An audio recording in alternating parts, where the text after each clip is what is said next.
Tuhan.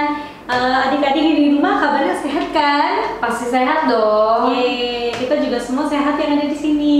Puji Tuhan. Mari kita mau beribadah sama Tuhan. Kita berdoa ya adik-adik ya. Kita lipat tangannya dan tutup matanya. Serius ya, jangan ngintip, oke? Kita tutup matanya. Terima kasih Bapak, terima kasih Yesus Tuhan. Selamat pagi, kami mengucap syukur ya Tuhan untuk kasih dan anugerah-Mu ya Tuhan. Pada pagi hari ini Tuhan, kami boleh datang kepada-Mu ya Tuhan untuk beribadah ya Tuhan. Biarlah Tuhan Kau berkati teman-teman kami ya Tuhan yang di rumahnya masing-masing ya Tuhan beribadah kepada-Mu. Terima kasih Tuhan Yesus, kami mengundang-Mu ya Tuhan pada ibadah kami ya Tuhan. Terima kasih Bapak, hanya dalam Tuhan Yesus, haleluya. Amin. Nah, adik-adik, sekarang kita mau masuk dalam hadirat Tuhan. Kita sama-sama siapkan hati kita ingin menyembah Tuhan, oke?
Memuji Tuhan, mari kita sama-sama kita lipat tangannya, tutup matanya, kita akan berdoa pada Tuhan karena kita ingin mendengarkan firman Tuhan.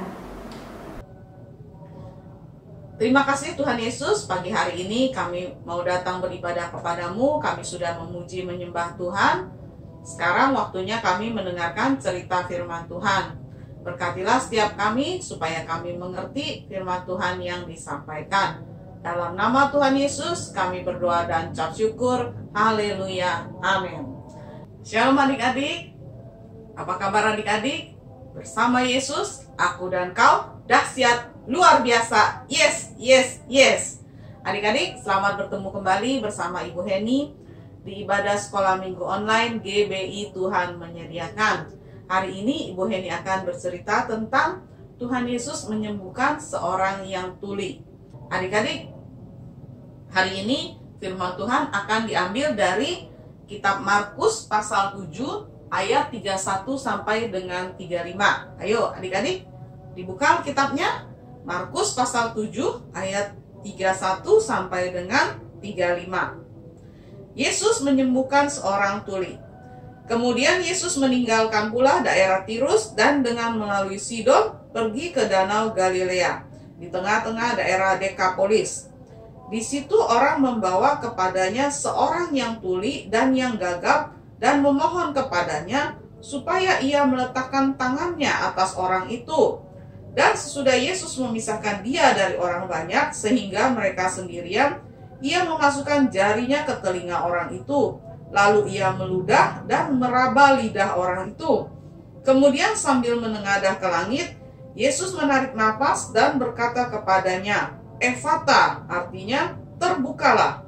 Maka terbukalah telinga orang itu dan seketika itu terlepas pula pengikat lidahnya. Lalu ia berkata-kata dengan baik. Nah, sampai di sini pembacaan firman Tuhan. Adik-adik, waktu itu Tuhan Yesus sedang dalam perjalanan dari daerah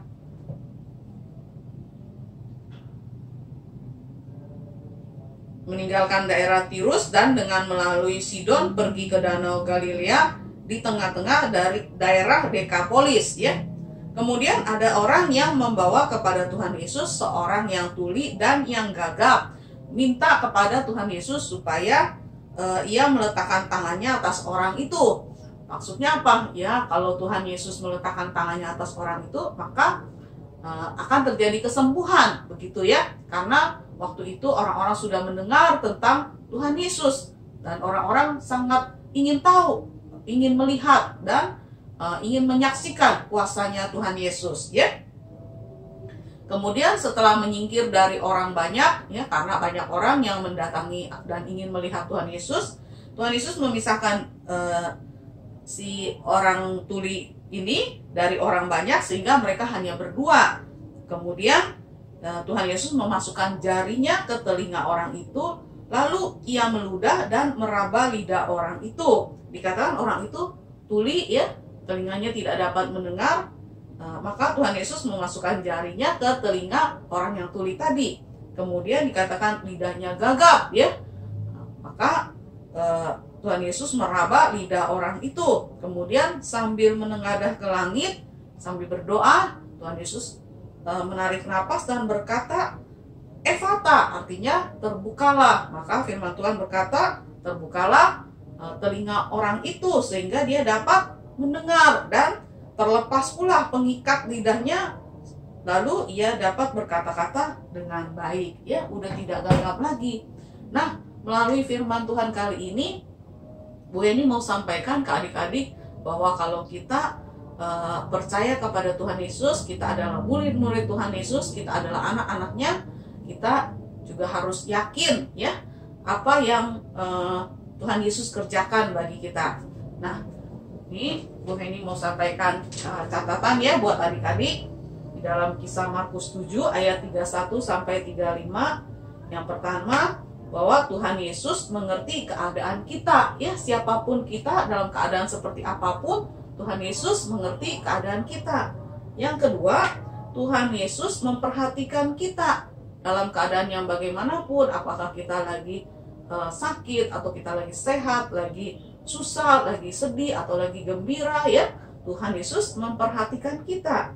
Yang ketiga, Tuhan Yesus berkuasa menyembuhkan kita. Nah, kalau kita lagi sakit, kita harus percaya bahwa Tuhan Yesus berkuasa, dia punya kuasa untuk menyembuhkan sakit penyakit kita.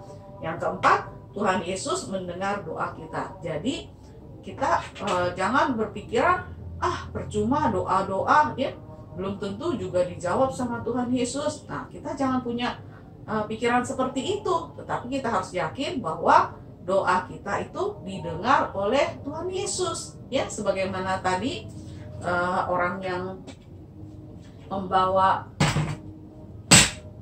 temannya atau saudaranya yang mungkin telinganya tidak bisa mendengar dan lidahnya tergagap, ya, dibawa kepada Tuhan Yesus, dia mengalami kesembuhan. Padahal tadi dia mintanya apa?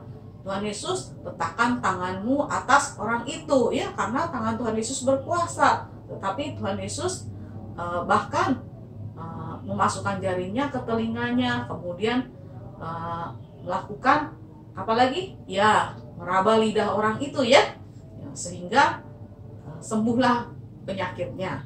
Adik-adik, demikian juga kita. Kalau kita sungguh-sungguh percaya kepada Tuhan Yesus ya, adik-adik semua, dalam keadaan seperti apapun, kita tetap berdoa, kita tetap berseru-seru kepada Tuhan.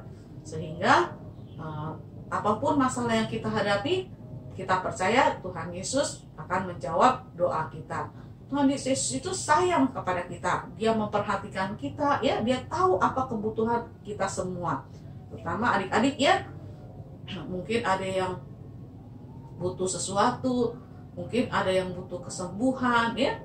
Apapun juga kebutuhan adik-adik, Tuhan Yesus tahu akan kepentingan dan keperluan adik-adik. Oke?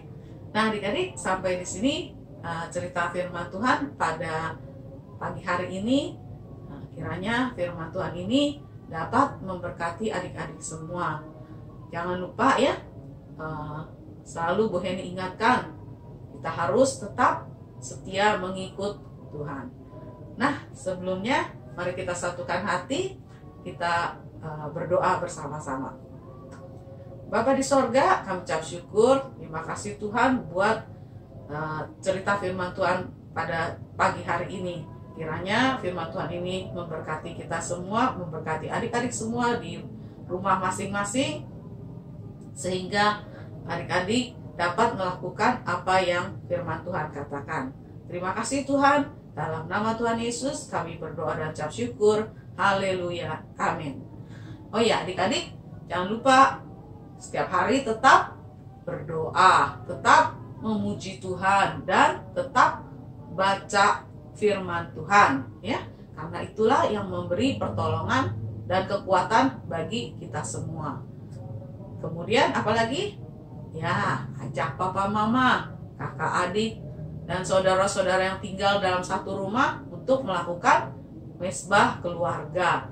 Mesbah keluarga ini mengundang hadirat Tuhan, dan kalau hadirat Tuhan ada di tengah-tengah kita, kita pasti dalam lindungan Tuhan Yesus. Amin. Oke, sampai berjumpa minggu depan bersama Ibu Heni. Tuhan Yesus memberkati. Nah, adik-adik tadi sudah mendengarkan firman Tuhan kan? Nah, konklusi kita buat firman minggu ini adalah supaya Tuhan Yesus mengerti akan keperluan kita dan Dia berkuasa untuk menyembuhkan segala penyakit kita. Nah, jadi adik-adik harus percaya bahwa Tuhan kita itu Tuhan yang baik dan pasti bisa menyembuhkan segala sakit penyakit kita, baik kita maupun orang tua kita. Tapi jangan lupa ya adik-adik buat terus berdoa sama Tuhan. Nah, untuk ayat emasnya kita bisa baca di Markus 7 ayat 37. Isinya apa? Biar Koko bacain. Mereka takjub dan tercengang dan berkata, Ia menjadikan segala-galanya baik, yang tuli dijadikannya mendengar, yang bisu dijadikannya berkata-kata. Jadi apapun yang berasal dari Tuhan pasti itu selalu menjadi yang baik. Oke, terima kasih adik-adik semua. Sampai berjumpa minggu depan. Ya, kita berdoa dulu ya. Terima kasih Bapak, kami bersyukur atas segala kebaikan-Mu. Segala rancangan-Mu adalah baik bagi kami ya Tuhan. Kami bersyukur, biarlah ya Tuhan Yesus Engkau selalu menyertai kami, baik kami maupun kedua orang tua kami, saudara-saudara kami Bapa. Biarlah Engkau yang terus menjaga kami. Ampunilah kami setiap kesalahan kami ya Tuhan. Dan juga ya Bapa, sembuhkanlah kami dari apapun sakit yang kami alami ya Bapa pada minggu ini Bapa. Kami percaya Engkau akan terus menyertai kami. Terima kasih Tuhan Yesus atas segala kebaikan-Mu. Di dalam nama Tuhan Yesus kami berdoa. Haleluya, amin. Bapa kami yang di surga, dikuduskanlah nama-Mu, datanglah kerajaan-Mu, jadilah kehendak-Mu di bumi seperti di surga. Berikanlah kami pada hari ini makan kami yang secukupnya, dan ampunilah kami akan kesalahan kami, seperti kami juga mengampuni orang yang bersalah kepada kami. Dan janganlah membawa kami ke dalam pencobaan, tetapi lepaskanlah kami daripada yang jahat. Karena Engkaulah yang punya kerajaan dan kuasa dan kemuliaan sampai selama-lamanya. Amin. Sampai jumpa. Dadah.